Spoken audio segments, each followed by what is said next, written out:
How long does it take for your company to activate a new customer? Nuvo helps LBM suppliers get customers ready to buy on house accounts in minutes, not weeks, not days.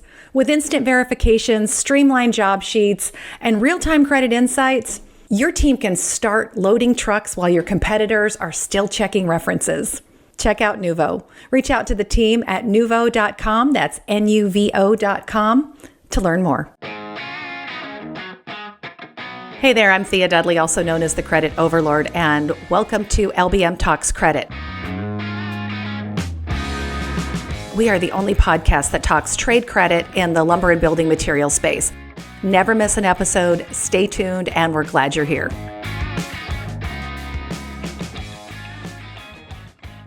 Welcome to LBM Talks Credit, the podcast where lumber meets ledgers and business gets sometimes a little personal.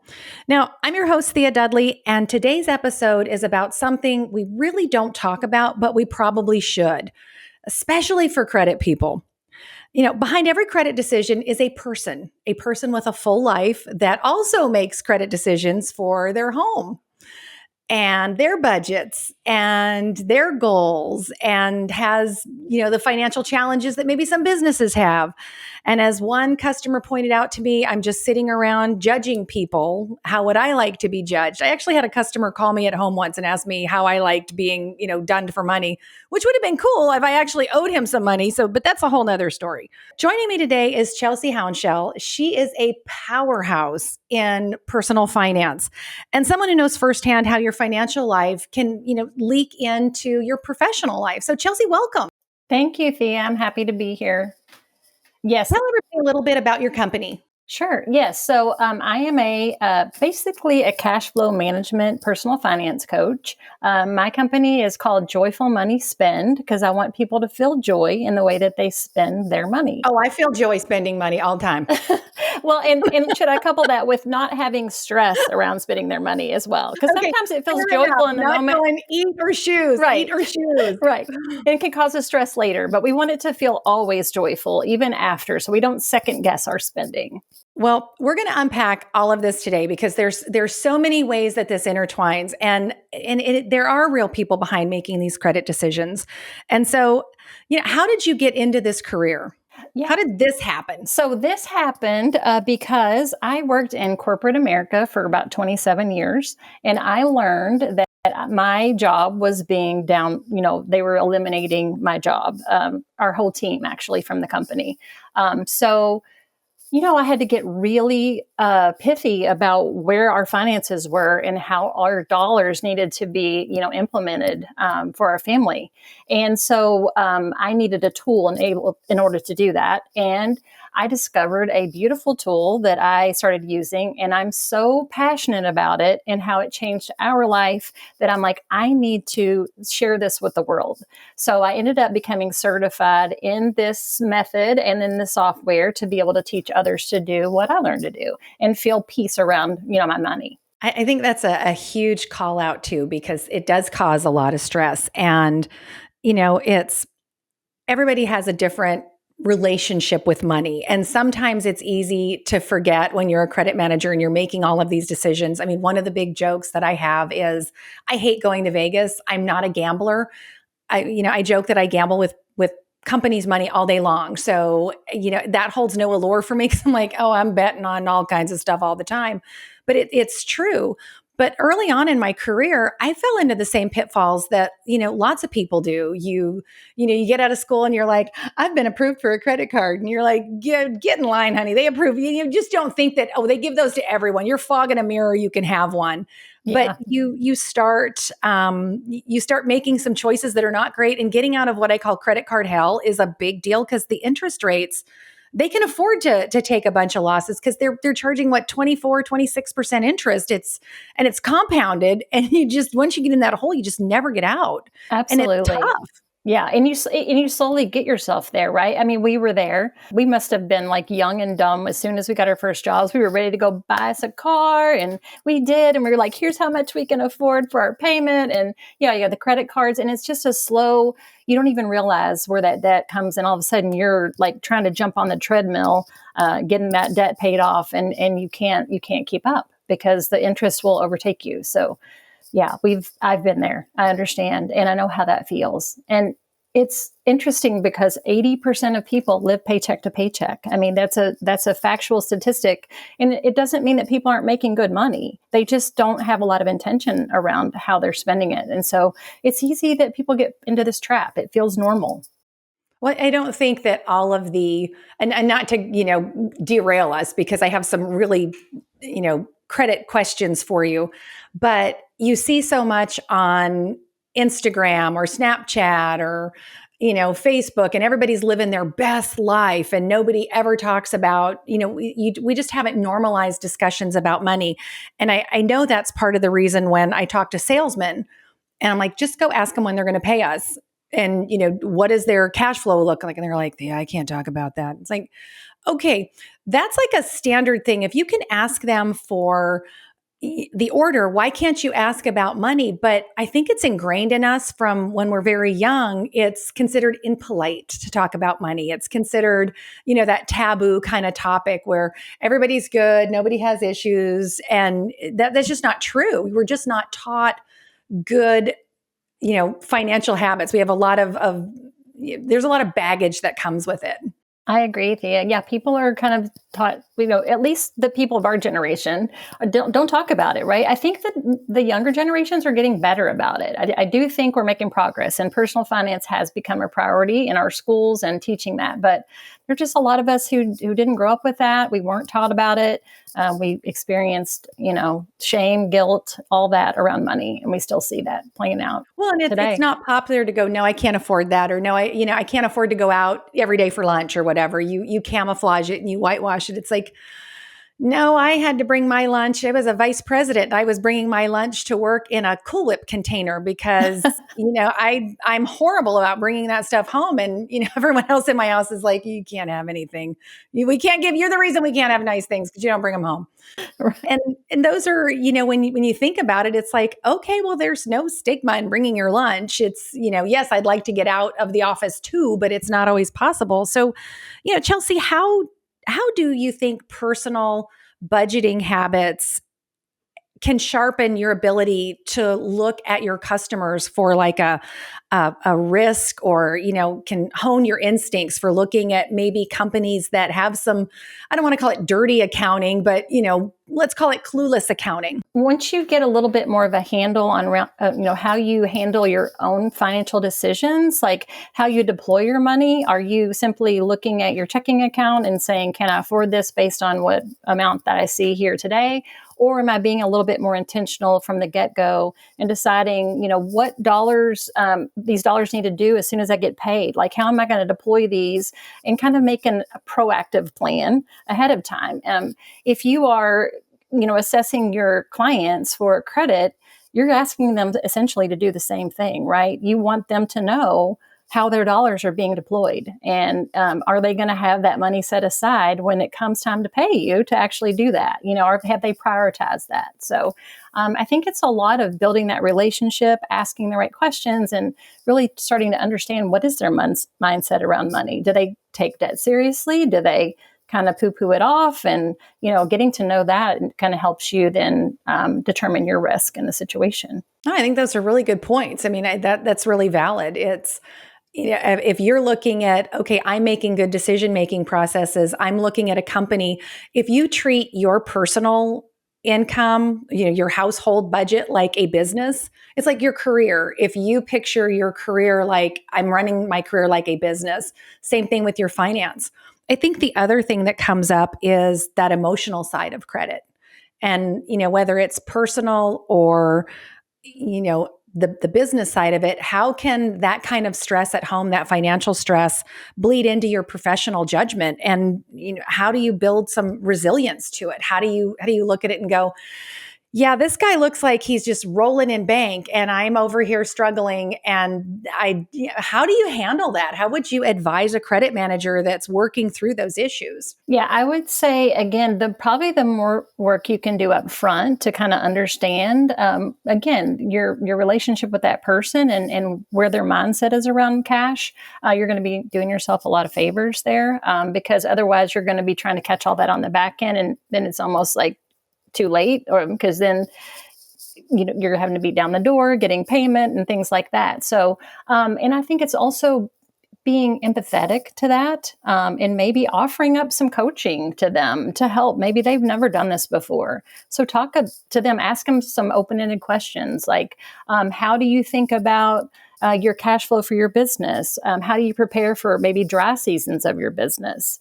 Get them to thinking about, are they setting a little bit of money aside for maybe those times when they're not getting paid? Or are they thinking about the money they're making today, trying to use that and spend it, for next month? Those kinds of questions will open it up, and maybe share your own struggles that will allow them to feel a little bit more willing to, open up and share with you. I think there's a lot of credit managers that would like to have those conversations with their customers. I think the ego and pride, pride is not power. I keep, beating that into people where it's like, you can have a lot of pride, but it doesn't really get you anywhere if you're on credit hold. Right. Because you robbed Peter to pay Paul, or you thought, I've worked really hard, I need this boat. It's like, well, honey, I think you deserve that boat, but not if you're not paying me. So, those are, there's lots of things I think that I deserve in my life. But when I was younger, I thought I needed to have them all at once. And it's like, you can have what you want. You just might not be able to have it all at one time or the way that you originally viewed it. You might have to reframe the conversation. And I think it's a good segue into that kind of a culture clash where if you were raised one way around money and then your company culture around money is something different, where even within companies, I'd be at, when I worked at one company early on, they were family owned. They were, every dollar mattered. And then sometimes you go to a much larger corporation and they're like, yeah, we don't care that you spent $300 on a bottle of wine. Not that I ever have, for the record. I'm just saying there's a definite disconnect with some businesses. Some are very, look, we want to court our customer, but let's be judicious about it. And then there's others that's like, oh, it's a party. Right. Well, I do think a lot of people will spend they will handle their business the same way they handle their personal finances, right? So you got to be aware of that. I always say when people tell you about them, they tell you who they are and what they're about, you have to believe them because sometimes, that's true. Yeah. Yeah. So, and money's not hard. Like I said, it has a lot of shame and guilt. So you want to help allow people to feel like they're not, weird or terrible for something. And that, you can help maybe coach them into just making some better, more intentional decisions that will alleviate stress in their life, because they're typically feeling a lot of stress around those decisions. So what do you think the main challenges, and I keep saying credit managers because that's the world I live in, but people, let's just say, what are the main challenges people face with their personal finances? I think a lot of people, clients that I work with, typically they come to me and they don't know how they got where they are. They'll say, we're making really good money and we don't know where it's going. And I think it's because, and again, I've been in the exact same spot. I wasn't paying attention. I was looking at I would make a spending decision by walking into a store and saying, can I afford that? Well, yes, my bank balance, I have plenty of money for that. But I'm doing these mental gymnastics of, I've got, let's see, car insurance is coming next month and I've got my groceries covered. And I'm trying to do all this in the matter of like 5 minutes, and I'm making impulsive decisions when instead I should be much more planful and proactive, right? And that's the switch, right? Is don't stick your head in the sand and just say, I'll deal with it later, but be proactive and let's start reversing that. So you don't feel that stress anymore. You know that you can afford it because you've set the money aside already. And when you look and say, oh, guess what? I have $200 in my clothing category. Yeah, absolutely. I can buy that blouse because I've got it sitting right there for that job. I know that we touched a little bit on the emotional side of things. And, when you're stressed out, regardless of what it is, I know everybody says, work and personal are separate.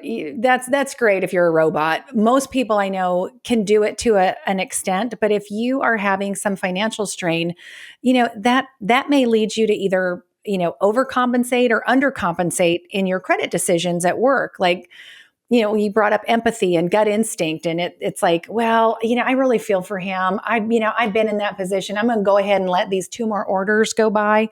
And then the guy files bankruptcy and you're like, well, that didn't work out very good for me. So balancing that emotional. And then there's the other part of that too, where here as a credit manager, I'm having to hold somebody accountable and be more strict with them on credit, where it's like, no, you're past due, you got to pay your bill. And the whole time you're like, okay, well, I'm having these conversations at home with people going, yeah, I know I'm past due, I'm going to get caught up. You end up feeling like you're an imposter or financial fraud. And I've had employees work for me that they're like, well, I'm really struggling with this. How can I beat on this person? It's like, honey, we've all been there, but you're going to have to, sort yourself out. Yes, absolutely. I mean, it's a cycle, right? I mean, they don't get paid, you don't get paid. Everybody's like waiting on the money to show up, and it's True. Yeah, it is. It's stressful for everyone, and it's hard conversations. They're not easy to be had. Give them a little bit and say, I'll give you a little to work with till you can prove that you can work with that. And then we can go a little further, right? It's like I do with my kids. Like I give you some leeway, I give you some rope, and you can go until, you don't handle that responsibility. Then I have to pull it back a little bit. So, and I know that's something that we talk about in credit circles, where there's like no college course that's like, here's how to be a credit manager. Just like there's very limited education on how to handle your personal finances and the struggles that go with them, which makes it harder and, a little more difficult to ask for help or advice. And people can always like have their own blind spots where it's like, well, that's not my problem. It's like, honey, you're a shopaholic. I don't know who you think you're talking to, but I have seen you in a new outfit the entire month, and we're on like it's the 21st and you've worn something new every day. right. That's where, when you're educating yourself about the role that we do as credit professionals, it's a great opportunity, whether you go and take a personal course like you teach or apply some of the same principles that you learn about your role as a credit manager, to have that superimposed over, your personal as well. It's like you can do those things. So what can some credit, and again, everybody can do to improve their own personal finances? What if you had to go, hey, here are 3 things that you should look at doing right now? Chelse, what were these 3 things? What would they be? I would say the very first thing you can do is start just to track your own spending. It's like they say, what gets measured gets managed. So I have so many people that when I start working with them, we'll talk about, so how much do you think you spend a month, right? And most of the time they have no idea. Just like I had no idea how much we spent a month until I started like tracking it. And with every expense, I started, entering how much I spent. And people will start to realize where they're spending in areas that don't really bring value to them, and where they want to spend it that does bring value. And so there's that awareness. All of a sudden, your eyes are open. You see where your money's going. And then you start saying, oh, okay, well, that's not really what I want my money to do at all. So then you start making a plan for how you want it to go. And then it's a slow kind of unveiling of what does my money spend really look How like. much money do I actually spend at Dunkin' Donuts or absolutely. Starbucks getting my coffee that I could make at home? I could buy a flavoring for cheaper. It's just, sometimes it's always so much better to somebody else makes your coffee. But it is, I know. That's a real, when you look at the amount of money you spend on that, it's craziness. Well, Thea, I will tell you, in almost every single client I've worked with, and again, I never judge how people spend their money. You spend your money the way you want to, right? I'm totally judging. Because usually it's someone that didn't pay me, Chelse, and I'm going, okay, yes, I can see on that side, you do start to judge. But just in general, though, if somebody doesn't know what they're spending on, and all of a sudden, and almost, well, I will say 100% of my clients will find money in dining out. They have no idea of how much money they spend on dining out until they start to do that. And they always say, wow, I had no idea. And that's where they will make so much progress in that area alone. And they'll start redirecting those dollars and fixing their meals at home and doing different things that they're like, oh my gosh, all of a sudden we do have the money we want for that vacation that we want to take, or to pay down that debt really quickly. So, and again, I don't judge it. I don't say to them, you should stop eating out more. They figure it out as they start to track that and they start to see it. It's really just going in eyes wide open instead of like kind of digging our head in the Yeah. sand and like So just that's burying it. one. What's the second thing? The second, I think, is having conversations, right? Because money touches every single facet of our life, especially in our relationships.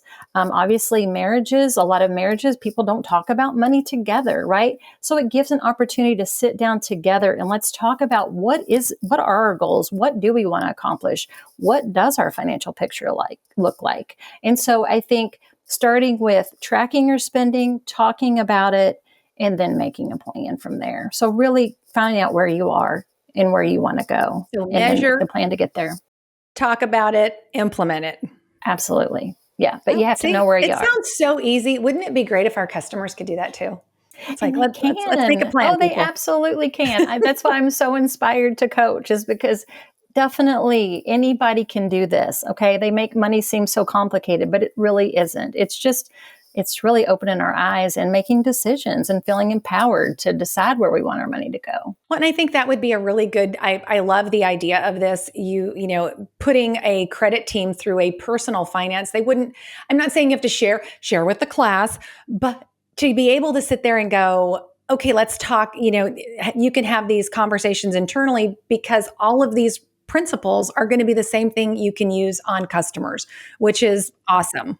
Absolutely. Yeah. It transitions right over to business, just easy it does to our personal finance. Best parting piece of advice to credit managers listening. The relationships, develop the relationships, ask those open-ended questions, kind of get a sense of what your client's money mindset is, how they think about credit in general, maybe in their personal lives.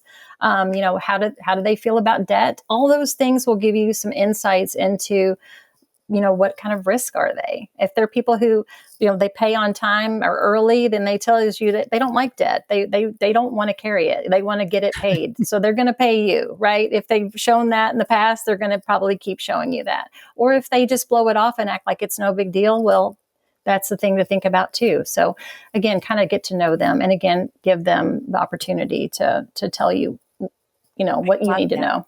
Well, and so that's a wrap on today's, credit managers. This is your like lesser known superpower, and helping to reframe your personal financial mindset as well. Huge thanks, Chelse. How do people get a hold of you? We'll put a link in the body, but how do people get a hold of you? Sure. Yeah. You can go visit my website at joyfulmoneyspend.com, all one word, joyfulmoneyspend.com. And if you want to reach out to me, if you would like to work with me, get your own coaching, kind of get your own arms around your personal finance, there is a free initial consultation. You can click on that and schedule that with me. Whatever works for your calendar, you'll see that my calendar is accessible as well. So I'd be more than happy to work with any of you, or if some of your clients too, send bring them my way. Team. I'll help them out. Absolutely. Let's talk about it. Well, thanks for bringing your wisdom and reality checks, to the financial mindset that, maybe we didn't know we needed. And a huge thanks to our sponsor, Nuvo, Smart Streamlined Credit Application Processing. Check them out at nuvo.com. Tell them Thea sent you. And if today's episode sparked any thoughts, conversation, snarky comments, drop them below, email us, tell a friend. Catch up on past episodes on Spotify, Apple, and YouTube. And until next time, keep things candid and maybe a little unpredictable.